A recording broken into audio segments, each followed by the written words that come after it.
আজ আমি বানাবো রসগোল্লা। রসগোল্লাটা এতটাই নরম হবে যে মুখে দিতেই মিলিয়ে যাবে। এখানে আমি ফুল ক্রিম দুধ ব্যবহার করেছি। দুধটা প্রথমে ভালো করে জাল করে নিয়ে তার ভিতর লেবুর রস দিয়ে আমি পরিষ্কার একটা কাপড়ে ছানাগুলো নামিয়ে নিচ্ছি। ছানাগুলো নামিয়ে আমি 2 ঘন্টার জন্য ঝুলিয়ে রাখবো। এই তো 2 ঘন্টা পর পুরোপুরি জল পড়ে গেছে। এবার আমি এর ভিতরে দিয়ে দেবো 1 চামচ সুজি আর 1 চামচ ময়দা আর হালকা একটু লবণ। এগুলো দিয়ে হাতের সাহায্যে ভালো করে মাখিয়ে আমি ছোট ছোট বল আকার করে নিয়েছি। এগুলো কিন্তু আমি এক সাইজই করেছি, তাহলে দেখতে সুন্দর হয়। এই তো আমার রসগোল্লাগুলো বানানো হয়ে গেছে প্রায়। রসগোল্লাগুলো আমার বানানো হওয়ার পর আমি এখানে 2 কাপ চিনি ব্যবহার করেছি। 2 কাপ চিনিতে আমি 6 কাপ জল দিয়েছি। এবার জলটা ভালো করে নেড়েচেড়ে যেই একটা বলক উঠে আসবে জলটায়, ওই সময় আমি রসগোল্লাগুলো দিয়ে দেবো। রসগোল্লাগুলো দিয়ে আমি ভালো করে একটু জাল করে নেব 5 থেকে 6 মিনিট।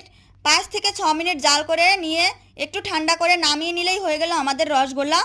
এই তো বন্ধুরা, দেখো রসগোল্লাটা কতটা নরম হয়েছে, মুখে দিতেই মিলিয়ে যাচ্ছে।